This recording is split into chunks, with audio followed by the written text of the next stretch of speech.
Hello there, guys. What is going on? Daniel Chels back here again. Morning Blues, episode 2, and we've somehow reached the end of the week. I don't know if it's the same for you. Early January always feels like a real slog. Like, I have my birthday on the 1st, but when people put down January, I can't really argue with them because it seems to go on forever. And we're only at the 12th. It's just, please, can we get to at least February? Can it get less cold? Can it be less dark in the mornings? In today's show, we're going to look at Chelsea. Surprise, surprise, surprise, surprise. Going for another Brighton player.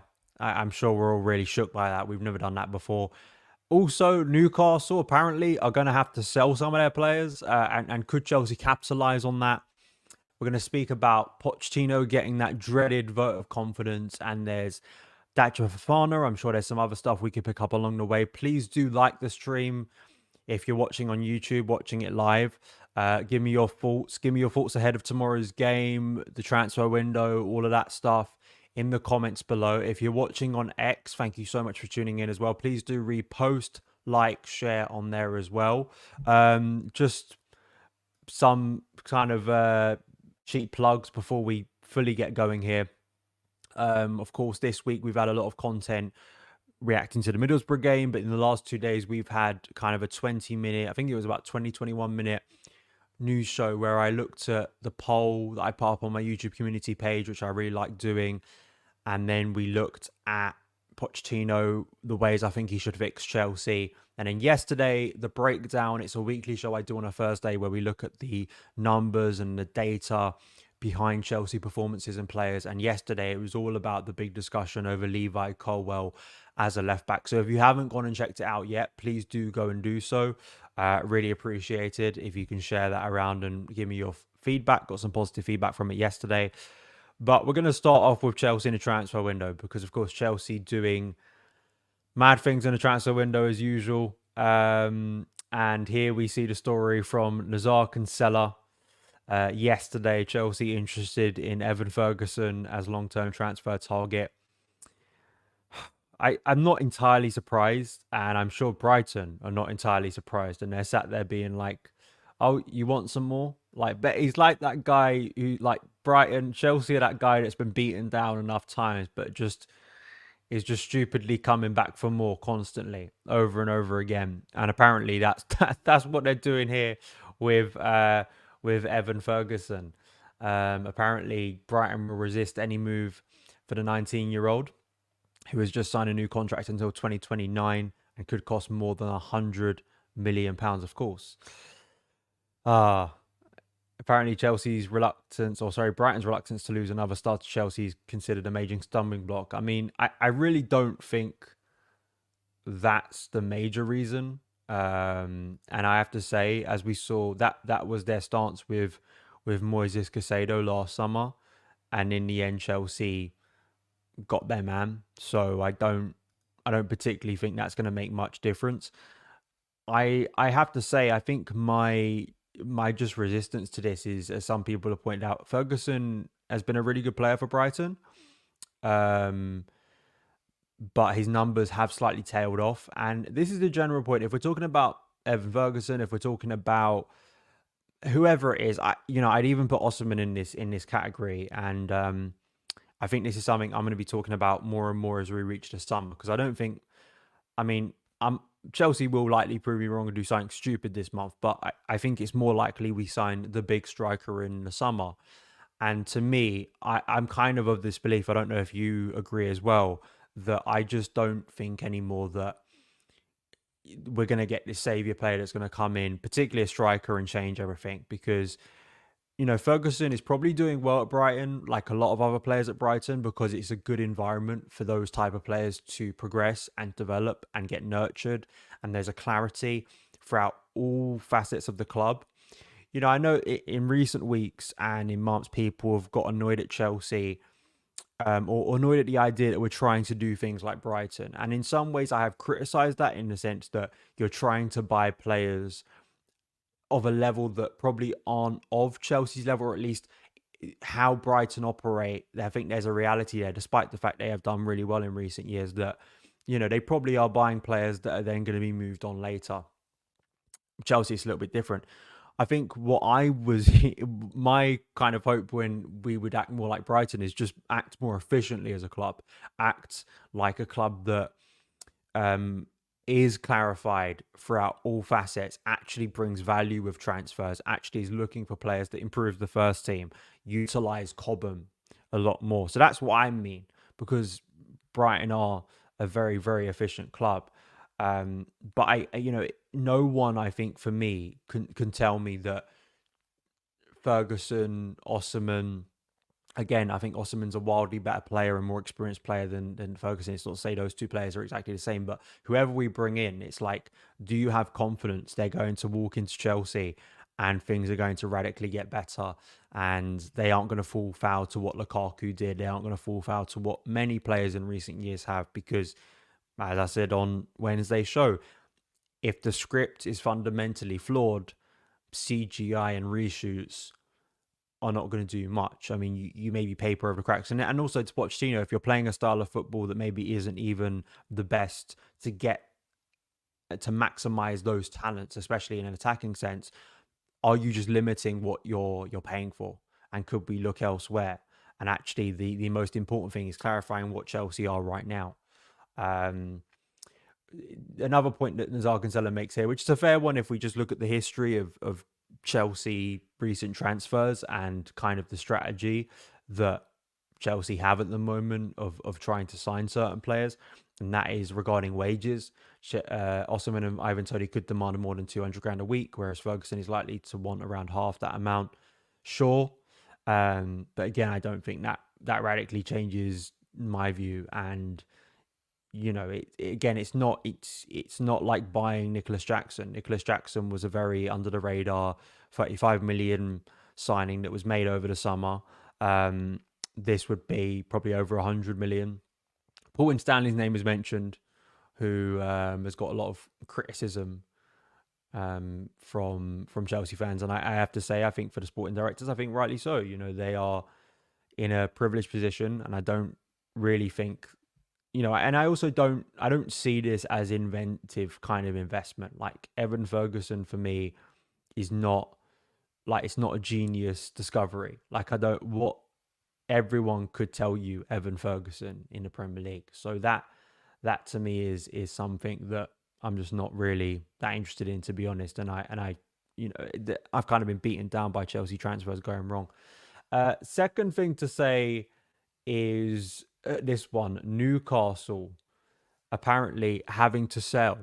I have seen reports around this, and it kind of tied in originally to Lewis Hall, because we had a few months ago that I think before Christmas, didn't we?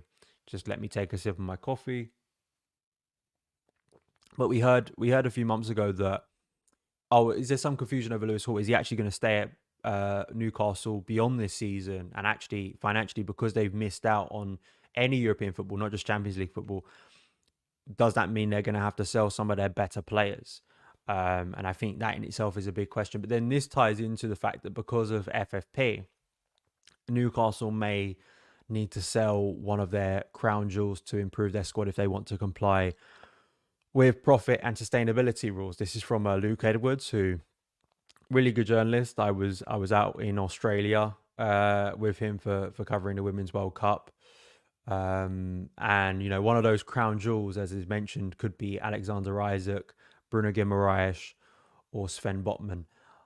I think it was earlier this season. I was on a 90-min show, and we were talking about Newcastle. And I think my view on Newcastle at this point is it does feel like they have gone to a place probably too quickly. They're probably a year ahead of schedule, and it kind of feels like with the Champions League, it became evident to me quite quickly that their squad just was not capable to withstand the demands of Champions League and Premier League football, and trying not only to compete in both, but then also try and maintain what they did in the Premier League, which was very impressive last year, which is a top four spot. And the fact that Chelsea are in a similar place now to Newcastle in the Premier League table, and you think about the narrative over those two clubs over the past year, I think tells you how strained they've been.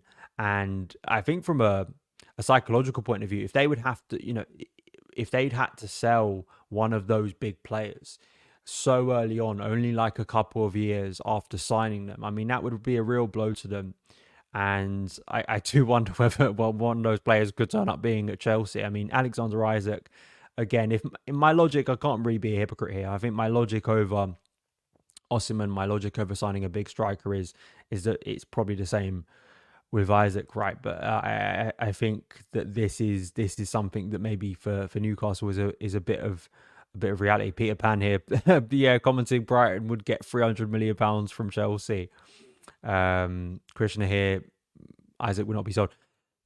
I think some of this is a little bit of hyperbole, and I can imagine if you're a Newcastle fan, maybe. And listen, we get a lot of stories like about Chelsea and FFP, right? And Poch downplayed it last week. I do think there is a reality that Newcastle aren't where they want to be, specifically this season. But I can't see there being this massive exodus, and there still is a way to go this year. Like Newcastle could still, you think about where they were October, November in the Premier League table. I mean, what's to say by March they're back in contention for the Champions League spots? Because then you've also got to consider that they don't have European football for the rest of the season, and they didn't get any. We knocked them out of the Carabao Cup, so other than the FA Cup, which could be a route into European football for them, they're going to have a lot more free weeks to train and get ready. And that was the benefit, I think, for Eddie Howe last year, working with a smaller group, is that he could get them ready each week, and they could go out there, and they're a very intense pressing team. Like, and I saw on the Athletic, they did a sort of a piece about this, about how the style just isn't conducive to, and isn't really working, because they don't have players to kind of withstand the intensity. So I think they could still get European football. Maybe that changes this, but I think it was just an interesting piece to look at and kind of see where Newcastle think they're going to get so quickly, and actually it may not be. Um, Here's Krishna again. It's probably more speculation, but it'd be hard to see Bruno, Isaac, or Botman being sold. They seem like the huge crux of their squad. Maybe a Wilson, Almiron, more fringe players. Yeah. I think an Almiron would make decent money at this stage. I mean, you look at what he's done in recent seasons, how the perception of him and Joe Linton. I mean, think about Joe Linton. Like 3 years ago, no one wanted Joe Linton. He was widely seen as a bit of a failure within the Premier League. Didn't look at all ready for it. Eddie Howe comes in, completely transforms that player into a really exciting midfielder. And there probably are clubs out there that would take Joe Linton. There's probably clubs out there that would take Miguel Almiron, a really confident player. I think Willock as a midfielder has been an exciting talent you could still probably get something out of. So it's just one of those things that I saw and I thought was interesting to talk about. But I'm more interested here. Let me know your feelings on this. I mean, do you think Eddie Howe will still be Newcastle manager in a year's time? I'm a big fan of Eddie Howe. I think it's more to do with the fact that when he was at Bournemouth and when his time at Bournemouth ended, I think that there was a lot of kind of revisionism over his time at Bournemouth. Like, you've got to remember where he was and where that club was when he took over. Like, Bournemouth were at a point where they could have been extinct, and thanks to Eddie Howe, they survived, they stayed in the league, and it didn't take them that long, even though he went off to Burnley and returned, to get to the Premier League and to keep them in the Premier League, given how small their ground is, given the financial weight of the Premier League. And I always felt that the dismissive nature of people when he turned up at Newcastle, I thought would be made to look silly, and that's exactly what he did. And he's given a massive helping hand as any coach would by the finances. But as we know at Chelsea, as Chelsea continue to prove, just having great finances doesn't and weight in the transfer market does not guarantee you instant success. It's a coach that's going to be able to utilize all of that and bring that into a team that's going to actually be successful. And I agree with Bro here. Yeah, it's struggling this season. Injuries. If you lose like 12 players, and I still say this about Pochettino, I still say this about Chelsea, it doesn't matter how much you spend. If you lose like most of your first team, every club in world football is struggling with that. You know, even like a team like Liverpool currently, they don't have Mohamed Salah. Now, I know they won the other night, but they still had some struggles against Fulham. And even one player, Salah is he's one of the best footballers in world football, a transformative player who can do absolutely extraordinary things on the pitch. You take him out of the team and they're not the same team. That's just honest. I think any honest Liverpool fan would say that. Like, losing Mohamed Salah is a blow. You lose all of your best players. I mean, it's very difficult to find consistency, to find chemistry, to find a sense of rhythm within your team. So I think that there's been a lot of harsh talk around Eddie Howe. But we could see the classic sort of, wasn't it, Mark Hughes at Man City, Ranieri at Chelsea, where a new ownership thinks there's someone else out there. I mean, wildly, we talk about Mourinho coming back to Chelsea. Could it actually be Mourinho going to Newcastle? I mean, that would be an interesting one. I want to talk about this one as well. This is from Matt Law. Pochettino's future not in doubt with Chelsea in European contention. I mean, this is the classic vote of confidence piece that I'm not entirely surprised we're getting, given recent results. I mean, this was something that we saw so often with Graham Potter, and I would advise people to take this piece. If you're someone that's very frustrated with Pochettino at the moment and you would like to see a change, well, I would say, think about where we were 12 months ago. Think about the amount of pieces we saw of this ilk. And I'm not having a go at Matt Law, but like the amount of briefings we saw that they're sticking with Pochettino, they're not moving away from him. They're sticking with Graham Potter, they're not moving away from him. And then eventually he was sacked. So the idea that him getting a vote of confidence right now means that he is absolutely definitely going to be here by the summer. I mean, it'd be silly of me to sit here and tell you that that's going to happen. because as we know in football and as we know with ownership, specifically this one, I would not be shocked if they made a change. I just have to say that, and that's not based on any insider information. That's just me based on what I've seen currently and based on what happened last year. Um, I think it is interesting that they've kind of. It seems to me they're maybe changing their parameters of success for Pochettino, and that would be European qualification, which could still come through winning the Carabao Cup. I wonder if we ended up in the Conference League, which I think it is realistic Chelsea end up in the Conference League. And listen, as a fan, I would find it quite funny if we went into Conference League, because listen, it's the only European competition we haven't won. So we just add that next thing to the trophy cabinet next year.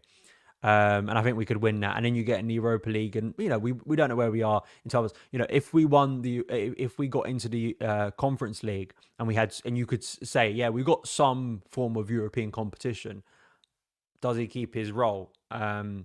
And it's what I said about Graham Potter this time last year, because people asked me, like, Potter in, Potter out, all of that stuff. And it's like, what would you want to see Potter do for the rest of the season? And my kind of level beyond just like European football, this, that, would be a better team, a more joyful team, actual signs of improvement. And I'm going to, it was what I said about Pochettino at the start of the season. I'll say it right now. If between now and May, I see an identifiable style, I see players improving under him as a collective, I see productivity hasn't been as bad as it was this time last year if we're just looking at centre forwards, even though from a league position it isn't that radically different. Nicholas Jackson on 7 goals,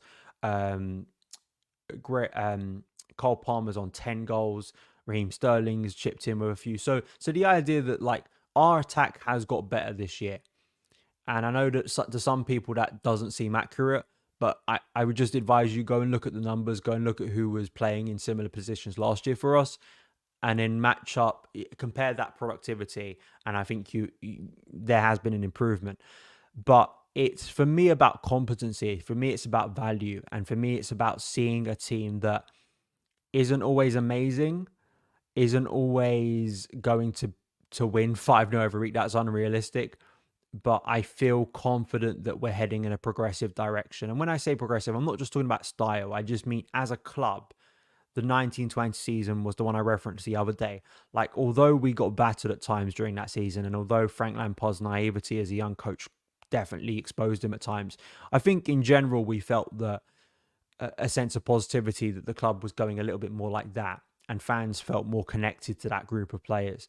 And that's kind of my belief with this. I think that Chelsea in recent years have ended seasons very dour, feeling a sense of where are we going, and that's really what Pochettino has to do to me. For me, it's like he has to progress the team, identify the style, and I'm not just talking about 1,000 passes and nice aesthetically pleasing things. I'm talking mainly, when I'm talking about here, is productivity, intensity, a sense of rhythm within the team, a sense that players look like they are getting better under him as a coach collectively. These are very baseline things that I don't think are that difficult or are that unrealistic for me to ask of any coach at Chelsea. And that's kind of my parameters. And I think if he does that, I would be a lot more happy and feel like, yeah, we're going in a positive direction. If the current trend we have seen since like winter, like the November international break, continues, where Chelsea, in performance wise, aren't that convincing. Yeah, sure, we win a couple of games in a very reactive sense. We get a lucky penalty. We kind of scrape out a few wins, but the style looks very week to week. Players continue to play in unfavorable positions. Players look like they're being stifled, and we do end up losing more games because Chelsea look like they're very much just kind of stumbling their way to the end of the season. Then yeah, I think it's a different conversation, because I still feel that Pochettino could be getting more out of this group of players. I still think the fundamental problem lies above him, but that's just my opinion. Let's look at some of your comments here. which I think is quite interesting. Krishna here says, I know Nico gets so much flack online, but how many people actually expected him to have 7 before going to AFCON? Yeah, absolutely. This is something it really frustrates me. Is like, what was the expectation level for Nicholas Jackson when we signed him? If anyone tries to tell me that the expectation level for Nicholas Jackson was of a 30-goal season striker, no. When we signed him, the atmosphere was, who's this guy? Why are we bringing in someone with no experience? How is he going to thrive at Chelsea? There was a lot of cynicism, and I don't think it was unhealthy cynicism, and then when you consider the discourse around him as a footballer, and then you look at the fact that, context, right? If we had signed Victor Osimhen in the summer and he had 7 goals and he had similar type of performances and struggles to Nicholas Jackson, we're having a different conversation about Victor Osimhen, because the expectation level should be different for Victor Osimhen. The expectation level for me with Nicholas Jackson is, look at this guy, the lack of football, not even just Premier League football at a very high level he's had. And actually, those numbers, as I said the other day when referencing Timo Werner, should make you happy that he's going in a good direction. Even though, of course, he's not the finished article, even though, of course, you could get an upgrade for him right now. But I think that's fair. Krishna also says here, to me, it's been the fullback position that has really hurt the style of play. No excuse to play Levi at left back.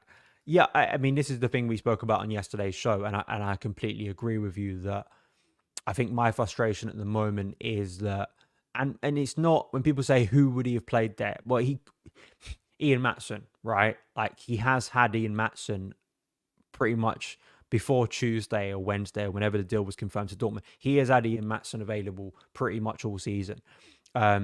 Now, as I said, is it because Ian Maatsen is so bad physically and the demands for him in that role, just he isn't equipped to do it? Now, I know some people have pointed that out when we look at his performance against Crystal Palace, but I would also say he was playing as a right winger.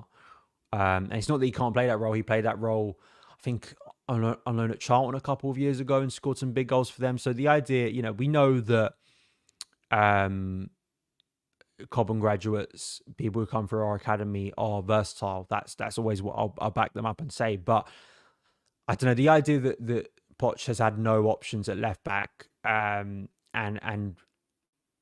is just, you could have promoted from within. Boniface is from the academy. Again, very young footballer. It would have been a big ask of him to play. Absolutely. I'm not sitting here and telling you that's a simple solution, but as we've seen with Alfie Gilchrist, there is value to come from Cobham graduates. So, and I agree with you that it's all about, also for me, from Chelsea's point of view, and again, this is a frustration I've had for some time, is it's about asking questions to the opposition. And I mean that in an attacking sense. I feel that Chelsea and Chelsea coaches are constantly looking at how can we stop the opposition rather than how we can expose the opposition. If you have a natural left back, sure, you maybe are conceding ground in the sense that, yeah, sure, that player might not be 10 out of 10 defensively, but he asks a question further up the pitch is the big thing for me at the moment. He asks more of a question, and that's, that for me is a massive thing for Chelsea, is asking a question further up the pitch. I think I may have to let's go to my webcam because my other cam annoyingly decided to go down there, but hopefully you can still hear me okay on the audio. My mic should still be working. But anyway, there we go. I'm back. RIP camera. Didn't want to hear me speak anymore. Obviously, is getting bored by the chat over Chelsea. So basically, like, for me with Chelsea, and for me with the left back situation, it's like you're asking a question of the team the other way. Like, if they have a natural left back, they have to Ben Chilwell, for instance. If you're an opposing team coming up against Chelsea with a fit Ben Chilwell, you cannot just go. You have to try and solve that problem, because that's a dangerous fullback. That's a dangerous player going in the opposite direction. And for me, that is something that I just feel very passionately, that it's all about asking questions to the opposition as much as they ask questions to you. And I feel that when we're playing Levi at left back, I mean, we're isolating the winger on that side anyway. They're kind of 2v1 constantly. And then you're not really asking them questions. And quite clearly now, teams against Chelsea are getting to a point where they're feeling very confident that they can just isolate the winger, isolate the fullback, and go and attack us in the other direction. Actually, rather than use it, isn't it possible that if you play a left back in that role, you're actually going to prevent those situations where Levi would have to do more defending? Because at the moment, is he having to do more defending because he's not a natural left back playing in that role? I think personally that's a valid point. I mean, maybe you guys disagree. But yeah, let's go for some more comments. Krishna here. I just feel bad. There is a clear disconnect between Poch, what Poch wants and how the sporting directors have built the squad. I agree. Phil here says both Nico and Nunes have more they bring to the team. I agree with that than scoring goals, which is creating a lot of chances and creating space. We are most likely to win more games with Nico inside than not. I agree with you. And Christian here says it's difference between Spurs this season and last. Spurs have a set style of play. They play every single game, maybe some adjustments, but there is one core principle. That's the thing, right? Like Spurs have had some bad results. Like they have had some results where things have gone, one of those quite obviously was Chelsea, right? Like it was a game that I don't think was a good one for Spurs. And they're going to have those games under Postecoglou. But Postecoglou is quite clearly very intent and quite clearly demanding of that style of play. And that's why it's worked for Spurs this season. Before we wrap up here, I just want to talk about Fofana. Fofana obviously going on loan, it seems like, to Burnley. This happened so quickly. Chelsea announced that Fofana had come back from loan. And then within hours, I know Sevilla had been linked before, but within hours, we had David Ornstein saying that Burnley were exploring a deal to sign Fofana on loan. And now we've already got the here we go 10 hours ago. So I assume that's pretty close. I mean, what are your thoughts? I'm not entirely sure on this loan move, to be honest, because it's just very hard to gauge what level Fofana is at, because we brought him in second half of last season. I mean, he basically gets lost in the mess that is Chelsea Football Club. He then goes to Union Berlin. I thought Union Berlin was a very good loan move. I think they're a very exciting club within the Bundesliga. I thought he would get minutes. Now, he personally or kind of professionally has had some difficulties there in terms of his form, but then also I know he fell out with the head coach there. Union had a really difficult start to the year. Like, they've sacked their head coach recently. They were in the Champions League, maybe just a season too, a little bit like Newcastle, right? Maybe it was too soon for them. So he's come back to Chelsea and now going to Burnley, who I spoke about this with Santos, I think last week, that, Burnley are in a situation where they're quite desperate at the moment. Now, that could work two ways for Fofana. Maybe he offers a solution that company desperately wants, and in that sense, he gets more minutes than maybe he'd get at a more stable club. But then in the other way, because he's very, very raw, does that mean it's actually going to work against him and he's not at a club that's probably suitable for him to develop? I think that's my concern. I hope he just gets some minutes for the rest of this season. And because Burnley have acted so quickly, I would like to think the company has seen that as an opportunity for a player. And hopefully we can get more of a gauge with Fofana for the rest of the season where he's actually at. Because if you look at it at Mould, very highly rated player. That's why Chelsea bought him. That's why other clubs wanted him. He comes in, he goes to Union. He starts all right, but he's kind of faded. And now he's back at Chelsea. So it's another good opportunity for him. I still advocate that and again, these are loans that frustrate me. And I think sometimes it's something to do with kind of prestige of a Premier League loan. And, it's a Premier League club, so yeah, let's send him. Like, wouldn't he do better at a Championship club? Like, if you sent him on loan to a Championship club, I don't know, like somewhere like Norwich, for instance, for the rest of the season. I know they have Josh Sargent, but Norwich potentially could be a decent loan move for him, or someone in the Championship where he is probably more guaranteed to get minutes. The spotlight isn't as on him as much as it would be at a Premier League club. Burnley are clearly going down to the Championship again, and I think just generally they're not good enough to stay up. And how much is Fofana going to get out of this loan between now and then as an attacking player? I think that's a big question as well. Just one point here, Krishna. Difference between Santos is now that he's with the Brazilian national team. And then here from Phil, I think Fofana's loan to Burnley will work because Company plays attacking football, which would suit Fofana, and both of them speak the same language, so language ain't going to be an issue. I think, fair point, Company has stuck to his principles, and I respect that this season. So hopefully, if that's the case, he gets some opportunities, he gets some chances. BMR here says Sargent is having a good season, but was out for a while with injury. Yeah, I know he's only returned recently. But again, I'm happy he's at least getting a loan because it's quite clearly Chelsea have made a quick decision. Well, he's not going to get a chance here. That is what it is. And we see whether that means that Chelsea are actually going to sign someone this month in the striking department. So there we go. I had to change camera halfway through the stream because it did break down on me. If you're listening back on the podcast, please do give us a positive rating review. If you are watching live, thank you so much. Thank you for all of your comments and engagements. I really enjoy doing this. And I'm going to be doing this every Friday morning at the moment, Morning Blues, where we take a look at Chelsea, take a look at some other Chelsea stories that I don't really cover, or maybe some stories that I just haven't covered in other shows. I'm going to be back later today for my team selector, talking about the Fulham game and my thoughts, and obviously we'll be reacting to whatever Pochettino says regarding team news in the meantime. So there we go. Thank you guys so much for taking the time to watch. I hope you have a brilliant Friday, nearly at the weekend, and I'll see you again very soon. All the best.